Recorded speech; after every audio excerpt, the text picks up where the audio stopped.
अर्जुन खिड़की के पास बैठा ट्रेन के अंधेरे डिब्बे में चुपचाप बाहर देख रहा था। रात काफी गहरी हो चुकी थी। ट्रेन की खिड़की से बाहर सिर्फ काला अंधेरा दिखाई दे रहा था और बीच बीच में दूर किसी गांव की हल्की पीली रोशनी चमक कर गायब हो जाती थी। डिब्बे में बैठे ज्यादातर लोग सो चुके थे। किसी की हल्की खर्राटों की आवाज आ रही थी तो कहीं चाय वाले की आवाज कानों में गूंज रही थी। अर्जुन ने अपनी मोबाइल देखी। रात के 1:45 बज चुके थे। उसने एक गहरी सांस ली। कितने साल बाद दादाजी के गांव जा रहा हूँ। अरे बेटा, तुम कहाँ जा रहे हो? चाचा, मैं अपने गांव भानपुर जा रहा हूँ। बचपन में वह हर गर्मियों की छुट्टियों में वहां जाया करता था, लेकिन पढ़ाई, काम और शहर की भागदौड़ में वह गांव जैसे कहीं पीछे छूट गया था। इस बार दादाजी की तबीयत ठीक नहीं है, इसलिए पिताजी ने मुझे तुरंत गांव जाने को कहा था। ट्रेन धीरे धीरे अपनी रफ्तार कम करने लगी। बेटा, अगला स्टेशन तुम्हारा ही है शायद। अर्जुन ने सिर हिलाया। जी काका, मुझे यहीं अगले स्टेशन में उतरना है। बेटा, रात बहुत हो गई है, संभल कर जाना। जी काका, शुक्रिया। ट्रेन ने लंबी सीटी मारी और धीरे धीरे छोटे से स्टेशन पर रुक गई। अर्जुन अपना बैग लेकर नीचे उतरा। प्लेटफॉर्म लगभग सुनसान था। कुछ टिमटिमाती लाइटें, दूर बैठे 2-3 कुत्ते और स्टेशन मास्टर के कमरे से आती हल्की रोशनी, बस इतना ही। उसने पीछे घूम के ऊपर लगी घड़ी की ओर देखा। ठीक रात के 2 बजे थे। हवा में अजीब सी ठंडक थी। स्टेशन शहर जैसा नहीं था। यहां सन्नाटा भी जैसे आवाज करता था। अर्जुन प्लेटफॉर्म से बाहर की ओर बढ़ा। उसे उम्मीद थी कि बाहर कोई ऑटो मिल जाएगा और वह सीधे दादाजी के गांव पहुंच जाएगा, लेकिन बाहर आकर उसका चेहरा उतर गया। पूरा स्टेशन रोड खाली पड़ा था। दूर दूर तक बस अंधेरा ही छाया हुआ था और दूर कहीं पेड़ों की सरसराहट और सड़क पर फैली पीली रोशनी दिखाई दे रही थी। अर्जुन ने इधर उधर देखा। स्टेशन के बाहर फैली सुनसान सड़क को देखकर उसके मन में हल्की बेचैनी होने लगी। इतनी रात हो गई पर स्टेशन पर एक भी ऑटो नहीं। अब गांव तक कैसे जाऊंगा? अर्जुन ने एक गहरी सांस ली और सड़क के किनारे खड़े होकर चारों तरफ देखने लगा। कितनी देर और इंतजार करूंगा? अंधेरे में रास्ता साफ दिखाई नहीं दे रही। जितनी देर यहां इंतजार करूंगा उतनी लेट होगी। इससे अच्छा मैं पैदल ही चला जाऊं। समय धीरे धीरे बीतने के साथ थकान और बढ़ रही थी। हर गुजरते मिनट के साथ सन्नाटा और गहरा होता जा रहा था। तभी थोड़ी दूर अंधेरे में उसे एक आदमी खड़ा हुआ दिखाई देता है। अंधेरा ज्यादा होने के कारण उसका चेहरा साफ दिखाई नहीं दे रहा था। वह आदमी लाल धोती कुर्ता पहने था। उसकी लंबी सफेद मूछें थीं और आंखें अंधेरे में भी अजीब तरह से चमकती सी लग रही थीं। वह बिल्कुल शांत खड़ा अर्जुन को देख रहा था। अर्जुन कुछ पल रुका, फिर धीरे धीरे उसके पास गया। वह जितना उसका करीब जा रहा था, धीरे धीरे उसका चेहरा और साफ दिखाई दे रहा था। जब वह पास पहुंचा, सामने एक बूढ़ा आदमी खड़ा हुआ था। उसकी उम्र लगभग 60 या 65 साल का होगा। बाबा, यहाँ से भानपुर जाने के लिए कोई ऑटो मिलेगा क्या? बूढ़ा आदमी कुछ सेकंड तक उसे बिना पलक झपकाए देखता रहा, फिर धीमी आवाज में बोला, बेटा, रात के 2 बजे यहाँ कोई ऑटो नहीं मिलता। अर्जुन थोड़ा असहज हो गया। लेकिन मुझे गांव पहुंचना बहुत जरूरी है। दादाजी अकेले हैं, उन्होंने ही बुलाया है। बूढ़ा आदमी ने हल्की मुस्कान दी, लेकिन उस मुस्कान में कुछ अजीब था। जरूरी काम अक्सर रात में ही बुलाते हैं, दिन में तो लोग सिर्फ बहाने बनाते हैं। अर्जुन उसकी बात सुनकर थोड़ा चौंका, लेकिन चुप रहा। तो अब क्या करूं चाचा? गांव यहां से कितना दूर है? ज्यादा दूर नहीं। अगर हिम्मत हो तो पैदल चला जा सकता है। अर्जुन ने पीछे मुड़कर सुनसान सड़क की तरफ देखा। चारों ओर सिर्फ अंधेरा था। कुछ पल के लिए उसके मन में वापस स्टेशन पर रुक जाने का विचार आया, लेकिन दादाजी की घबराई हुई आवाज उसे बार बार याद आ रही थी। बेटा, जाना है तो जल्दी चलो, देर मत करो। उसने बैग को थोड़ा कसकर पकड़ा और बूढ़े आदमी की तरफ देखा। अगर पैदल जाना ही पड़े तो मुझे रास्ता बता दीजिए चाचा। बूढ़ा आदमी ने हल्का सा मुस्कान दी, जैसे वह पहले से यही जवाब सुनने का इंतजार कर रहा हो।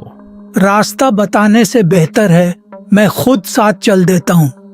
रात गहरी है और इस रास्ते को हर कोई नहीं समझ पाता। नहीं चाचा, आप क्यों तकलीफ करेंगे? बेहतर होगा आप मुझे रास्ता बता दीजिए।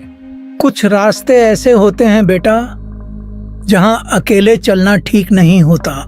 उसकी आवाज में ऐसी गंभीरता थी कि अर्जुन ने आगे कुछ नहीं कहा। दोनों धीरे धीरे सुनसान सड़क पर चलने लगे। स्टेशन की हल्की रोशनी अब पीछे छूट चुकी थी। सामने सिर्फ लंबी खाली सड़क थी। अर्जुन ने कई बार पीछे मुड़कर देखा, लेकिन हर बार सिर्फ अंधेरा ही दिखाई देता। कुछ देर तक दोनों चुपचाप चलते रहे। सिर्फ कदमों की आवाज थी। चाचा, आप यहीं रहते हैं क्या? हाँ, बहुत साल पहले मैं यहीं रहता हूँ। लेकिन चाचा, मैंने आपको पहले कभी नहीं देखा। जो लोग देर से लौटते हैं वही मुझे देख पाते हैं। अर्जुन उसके जवाब को समझ नहीं पाया। उसने बात बदलने की कोशिश की। चाचा, मेरा गांव भानपुर है। दादाजी का नाम राम प्रसाद है, शायद आप जानते होंगे। बूढ़ा आदमी अचानक रुक गया। उसके कदम रुकते ही अर्जुन भी ठिठक गया। बूढ़ा आदमी ने धीरे से उसकी तरफ देखा। राम प्रसाद? जी चाचा, आप जानते हैं उन्हें? कुछ पल तक बूढ़ा आदमी चुप रहा। हवा और ठंडी लगने लगी। बहुत पुराने आदमी हैं। बहुत कुछ देखा है उन्होंने और बहुत कुछ छुपाया भी है। छुपाया? क्या मतलब? बूढ़ा आदमी फिर चलने लगा। कुछ बातें रात खुद बता देती हैं। इंसानों को बोलने की जरूरत नहीं पड़ती। अब अर्जुन के मन में बेचैनी बढ़ने लगी थी। दादाजी ने अचानक बुलाया।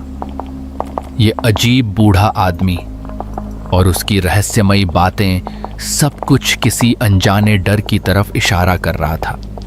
रास्ता अब और सुनसान हो गया था।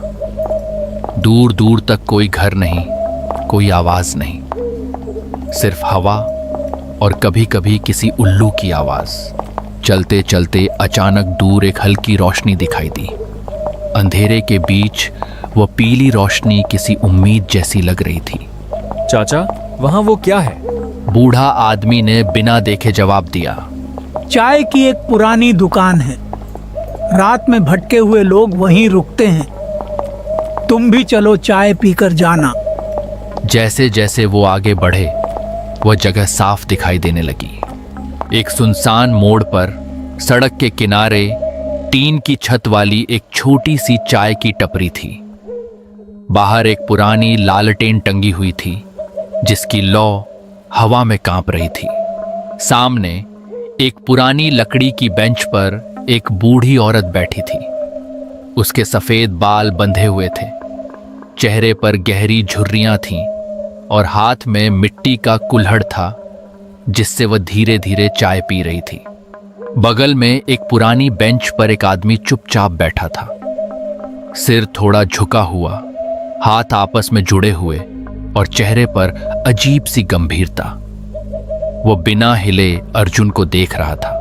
आओ बेटा, यही जगह है, बैठ जाओ। चाचा, ये लोग इतनी रात में यहाँ क्यों हैं? कुछ लोग रात के लिए जागते नहीं, रात उनका इंतजार करती है। अर्जुन बहुत थका हुआ था और आकर बेंच पर बैठ गया। अरे अर्जुन, देर हो गई। रास्ता ढूंढने में परेशानी हुई क्या? अर्जुन एक पल के लिए ठिठक गया। आप मुझे जानते हैं? इस रास्ते से जो भी आता है उसकी खबर पहले ही मिल जाती है। अर्जुन अब चुप था। वह बस उस आदमी को देख रहा था। तभी चाय वाले ने कहा, जो कब से चुप था, उसकी आवाज गहरी थी।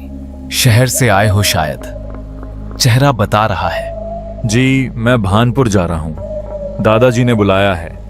भानपुर? जी, मुझे भानपुर जाना है। चाय वाले का चेहरा लालटेन की आधी रोशनी में था। आंखें गहरी और चेहरा ऐसा जैसे बहुत कुछ जानता हो। वहां तक पहुंचने वाले लोग अक्सर रास्ते से ज्यादा अपने अतीत से डरते हैं। आप लोग आखिर ऐसी बातें क्यों कर रहे हैं? मैं सिर्फ अपने दादाजी के पास जा रहा हूं। बेंच पर बैठा आदमी हल्का सा मुस्कुराया। हर कोई यही सोचकर आता है कि वो सिर्फ किसी से मिलने जा रहा है, लेकिन कुछ जगहों पर लोग नहीं, किस्मत इंतजार करती है। अर्जुन ने गहरी सांस ली। अब वो खुद को रोक नहीं पाया। एक बात बताइए, रात के 2 बजे इस घने जंगल के बीच ये चाय की दुकान क्यों खुली है? यहां कौन आता है? उसके सवाल के बाद अचानक सब चुप हो गए। लालटेन की लौ एक बार तेज हुई, फिर धीमी पड़ गई। बेटा, यहां वो लोग आते हैं जो रास्ता भटक जाते हैं, और वो भी जिन्हें रात खुद बुलाती है। मुझे कोई रात बात ने नहीं बुलाया, मुझे मेरे दादाजी ने बुलाया है। बेंच पर बैठा आदमी हल्का सा मुस्कुराया। अर्जुन को अब अजीब सा महसूस होने लगा था। एक अनजानी डर उसके मन में घर कर चुकी थी। बाहर अचानक तेज हवा चली, लालटेन जोर से हिली, और उसी पल टपरी के पीछे किसी औरत के रोने की धीमी आवाज सुनाई दी। अर्जुन के हाथ से लगभग कुल्हड़ छूट ही गया। उसने घबराकर पीछे अंधेरे जंगल की तरफ देखा। यह आवाज कैसी थी? वहां कौन है? कोई औरत रो रही है क्या? कुछ पल के लिए टपरी में फिर से सन्नाटा छा गया। बेटा, रात के अंधेरे में बहुत सी आवाजें सुनाई देती हैं। हर आवाज सच नहीं होती। लेकिन चाचा, मैंने साफ सुना कोई रो रहा था। कभी कभी थका हुआ मन भी आवाजें बना लेता है। शायद तुम्हारा वहम होगा। अर्जुन ने फिर पीछे देखा। अब वहां सिर्फ अंधेरा था, गहरा, चुप और डरावना अंधेरा। हवा फिर चलने लगी। पेड़ों की शाखाएं ऐसे हिल रही थीं जैसे कोई उनमें छिपकर धीरे धीरे हंस रहा हो। अर्जुन ने जल्दी से अपना बैग उठाया। नहीं, मुझे अब चलना चाहिए, दादाजी इंतजार कर रहे होंगे। भानपुर का रास्ता यहीं से सीधा है ना? बूढ़ा आदमी ने बिना कुछ कहे हाथ से सामने की पगडंडी की तरफ इशारा किया। सीधा चलते जाओ, लेकिन पीछे मुड़कर मत देखना। अर्जुन एक पल के लिए रुक गया। लेकिन पीछे मोड़ने से क्या होगा? क्योंकि कुछ चीजें सिर्फ पीछे से ही दिखाई देती है। अर्जुन का गला सूख गया। उसने कुछ नहीं कहा, बस तेज कदमों से टपरी से बाहर निकल गया। रात और गहरी हो चुकी थी। अर्जुन तेज तेज कदमों से चलने लगा। उसके कानों में अब भी वही रोने की आवाज गूंज रही थी। उसने कई बार महसूस किया जैसे कोई उसके पीछे चल रहा हो, लेकिन चाय वाले की बात याद आते ही उसने पीछे मुड़ने की हिम्मत नहीं की। अर्जुन सिर्फ चलता रहा, ठंडी हवा और दिल की तेज धड़कन। कुछ देर बाद दूर उसे अपने गांव भानपुर की पहली हल्की रोशनी दिखाई दी। वह राहत की सांस लेते हुए लगभग दौड़ पड़ा। थोड़ी ही देर में वह अपने दादाजी के पुराने घर के सामने खड़ा था। पुराना लकड़ी का दरवाजा, आंगन में तुलसी चौरा और बरामदे में जलता हुआ एक छोटा सा दीपक। अर्जुन ने जल्दी जाकर दरवाजा खटखटाया। अंदर से दादाजी की आवाज आई। कौन? इतनी रात को कौन आया है? दादाजी, दरवाजा खोलिए, मैं आया हूं अर्जुन। दरवाजा तुरंत खुला। सामने दादाजी खड़े थे। चेहरे पर चिंता साफ दिखाई दे रही थी। अर्जुन, इतनी देर? तुम ठीक तो हो ना बेटा? जी दादाजी, मैं ठीक हूं, लेकिन बाद में तुम पहले अंदर आओ। अर्जुन अंदर आया।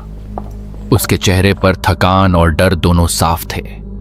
दादाजी, रास्ते में मेरे साथ बहुत अजीब चीज हुई। दादाजी का चेहरा गंभीर हो गया। दोनों अंदर कमरे में बैठे थे। बाहर ठंडी हवा चल रही थी। दादाजी अर्जुन के सामने खट पर बैठे थे। उनके चेहरे पर अर्जुन को लेकर चिंता साफ दिखाई दे रही थी। अर्जुन, अब साफ साफ बताओ, रास्ते में क्या हुआ? तुम्हारी आवाज सुनकर ही लग रहा है कुछ ठीक नहीं है।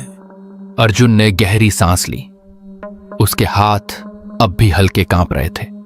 दादाजी, जब ट्रेन रात के ठीक 2 बजे स्टेशन पर रुकी तब पूरा स्टेशन लगभग सुनसान था।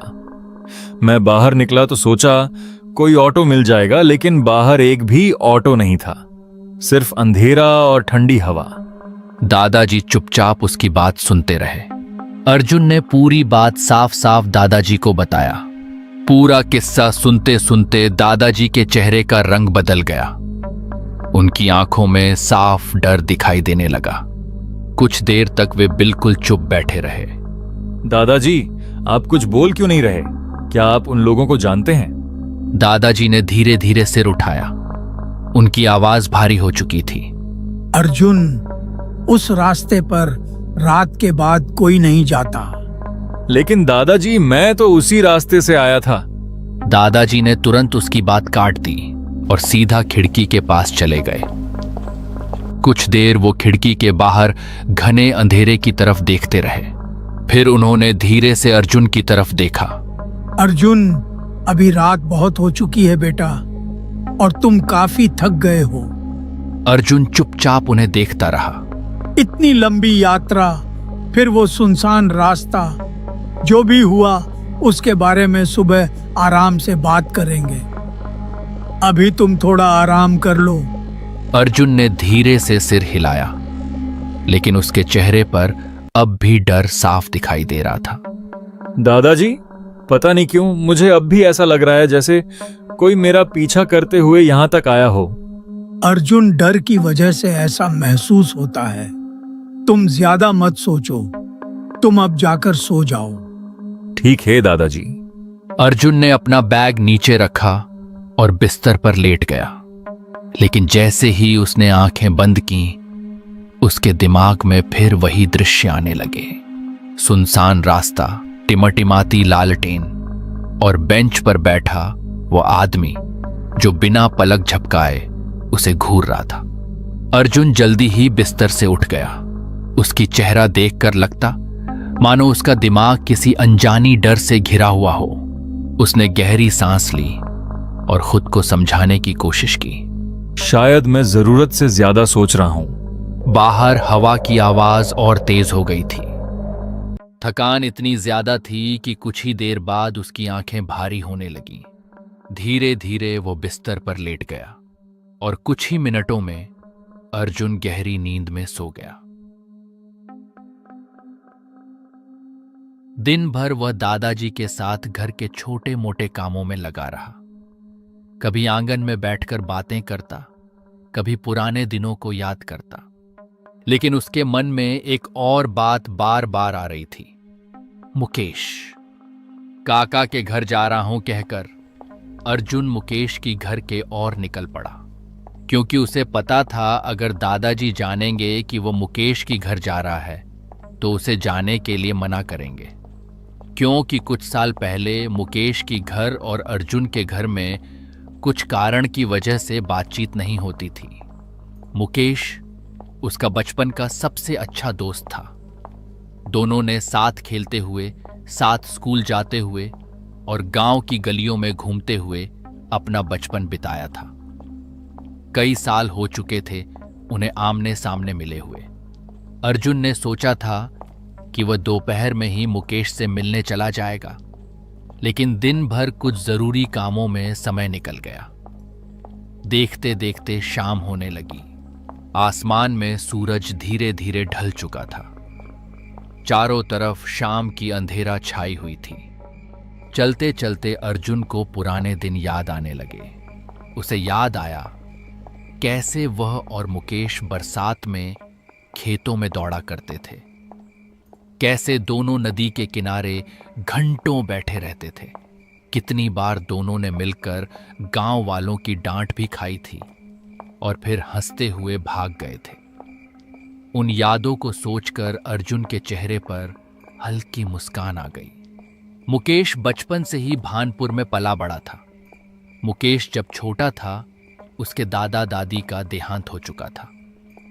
अब वह अपने पुश्तैनी घर में उसकी पत्नी के साथ रहता था। कई सालों से उसके माता पिता शहर में काम करते थे। गांव के लोग मुकेश को शांत स्वभाव का मानते थे। सोचते सोचते अर्जुन गांव की आखिरी गली तक पहुंच गया। शाम अब रात में बदल चुकी थी और हवा में हल्की ठंडक घुल चुकी थी। कुछ ही देर बाद उसे सामने मुकेश का घर दिखाई दिया। पुराना 2 मंजिला मकान, ऊंची दीवारें, लकड़ी का बड़ा दरवाजा और बरामदे में जलता हुआ पीला बल्ब। अर्जुन कुछ पल वहीं खड़ा रहा। इतने वर्षों बाद वह अपने पुराने दोस्त से मिलने जा रहा था। फिर उसने जाकर दरवाजा खटखटाया और तभी अंदर से कदमों की आवाज आई। कुछ सेकंड बाद दरवाजा खुला। सामने मुकेश खड़ा था। दोनों कुछ पल तक एक दूसरे को देखते रहे। फिर मुकेश के चेहरे पर बड़ी सी मुस्कान आ गई। अरे अर्जुन, सच में तू है या ये मेरा बहम है? क्यों, भूत समझ लिया था क्या? नहीं यार, बस यकीन नहीं हो रहा, इतने साल बाद अचानक सामने खड़ा है। कई सालों की दूरी जैसे एक पल में खत्म हो गई। मुकेश उसे अंदर ले गया। घर अंदर से काफी बड़ा था, लेकिन अजीब तरह से शांत भी। कमरों में पुराना फर्नीचर रखा था। दीवारों पर समय की छाप साफ दिखाई देती थी। मुकेश अर्जुन को अपने कमरे के अंदर ले गया। भाई, मैंने सुना था तू शादीशुदा है, लेकिन घर में तो लगता है कोई नहीं है। हाँ भाई, तूने सही सुना है। मेरी पत्नी और बच्चे उनके गांव गए हुए हैं। इतनी बड़ी सुनसान घर में तू अकेला रहता है? नहीं भाई, अकेला नहीं, बीवी बच्चे कल आ जाएंगे। और मेरा गांव में कुछ काम था, इसलिए मैं जा नहीं पाया। जो हुआ अच्छा हुआ, तुझसे बहुत दिनों बाद मुलाकात हो गई। अर्जुन को अब थोड़ा अजीब सा महसूस हो रहा था, लेकिन इतने सालों बाद मिले थे, इसलिए बातों का सिलसिला रुकने का नाम ही नहीं ले रहा था। मेरा गला जैसे सूख रहा है, क्या मुझे एक गिलास पानी मिलेगा? अरे ये कोई पूछने की बात है? तू यही रुक, मैं पानी लेकर आता हूं। यह कहकर मुकेश अर्जुन के लिए पानी लाने चला गया। रात के करीब 1 या 2 बज चुके थे। कमरे में एक अजीब सा गंध महसूस हो रहा था और तभी खिड़की से किसी औरत की रोने की धीमी आवाज सुनाई दी।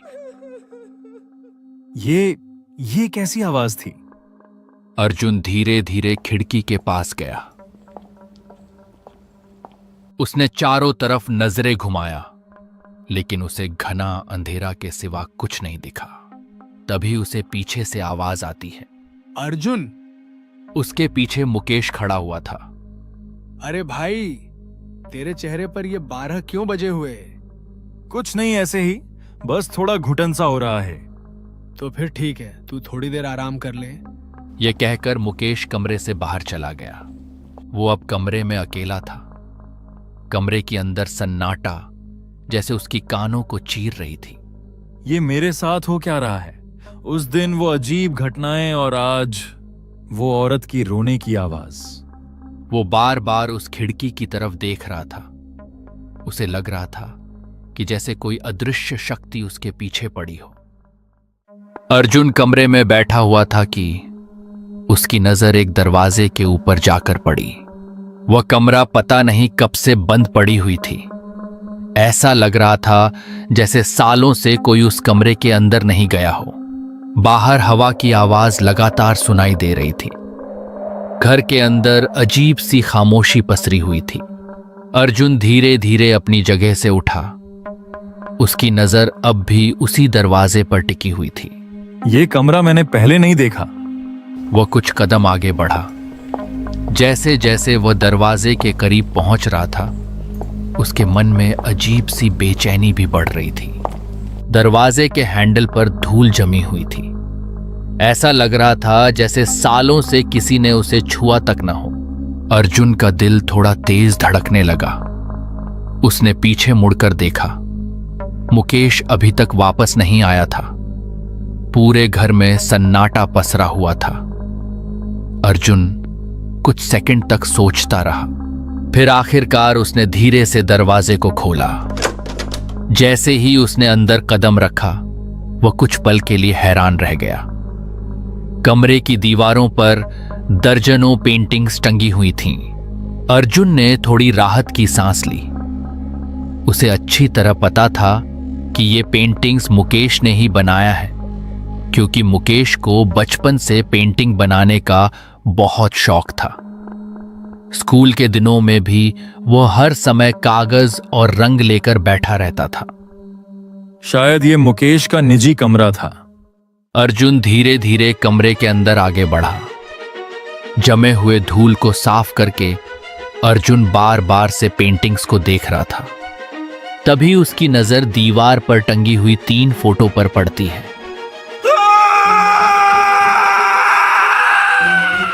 कमरे से अर्जुन की भयानक चिख की आवाज आती है। उसकी आंखें डर से फैल गईं। चेहरा बिल्कुल सफेद पड़ गया। डर के मारे वह पीछे हट गया। उसकी सांसें बेकाबू हो चुकी थीं। दिल इतनी तेजी से धड़क रहा था जैसे सीने से बाहर निकल आएगा, और फिर बिना एक पल भी रुके कमरे से बाहर भाग पड़ा। उसकी दिल की धड़कन इतनी ज्यादा थी कि जोर जोर से सुनाई दे रहा था। अर्जुन तेजी से गलियारे से दौड़ा। मुख्य दरवाजा खोला था। वो घर से बाहर निकल गया। पीछे से मुकेश की आवाज सुनाई दी, लेकिन अर्जुन ने पीछे मुड़कर नहीं देखा। वह बस भागता रहा। गांव की गलियों में अंधेरा फैल चुका था। भागते समय रास्ता साफ दिखाई नहीं दे रहा था। कई बार उसका पैर पत्थरों से टकराया। कई बार वो गिरते गिरते बचा, लेकिन उसके मन में सिर्फ वही तीसरी तस्वीर घूम रही थी। वह लगातार भागता रहा। उसकी सांसें तेज हो चुकी थी।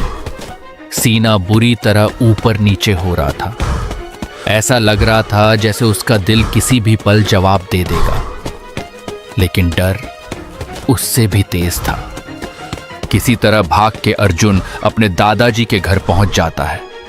दादाजी दरवाजा खोलिए, दादाजी, दादाजी दरवाजा खोलिए, दादाजी। दादाजी दरवाजा खोल के बाहर आए।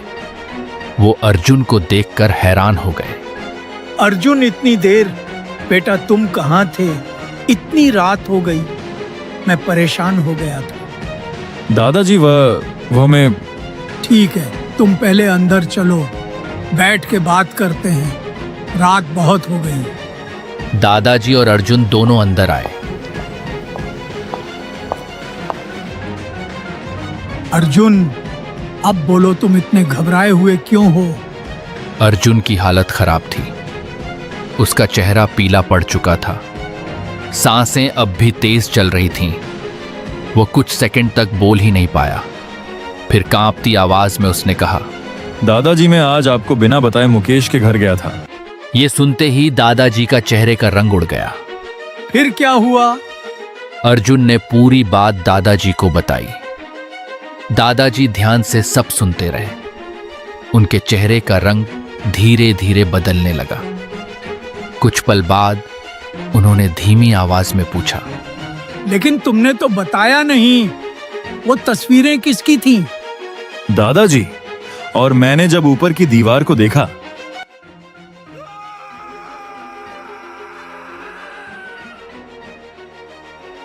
और दादाजी मैं वहां से जल्दी भाग आया। यह बात सुनते ही दादाजी के रोंगटे खड़े हो गए। लेकिन अर्जुन, तुमने तो 3 तस्वीरें बोले थे। वह तीसरी तस्वीर किसकी थी? अर्जुन के होंठ कांपने लगे। उसने कुछ बोलने की कोशिश की, लेकिन उसके मुंह से आवाज ही नहीं निकली। उसकी आंखों में वही डर फिर लौट आया। वो बस खाली निगाहों से दादाजी को देखता रह गया, जैसे तीसरी तस्वीर को याद करते ही उसकी बोलने की ताकत खत्म हो गई हो। दोस्तों, यहां तक वीडियो देखने के लिए धन्यवाद। अगर आप आगे की कहानी जानना चाहते हो कि अर्जुन वो तीसरी तस्वीर में क्या देखा या वह तीसरी तस्वीर किसकी थी, तो चैनल को जरूर सब्सक्राइब करके रखना, और वीडियो पसंद आए तो एक लाइक कर देना।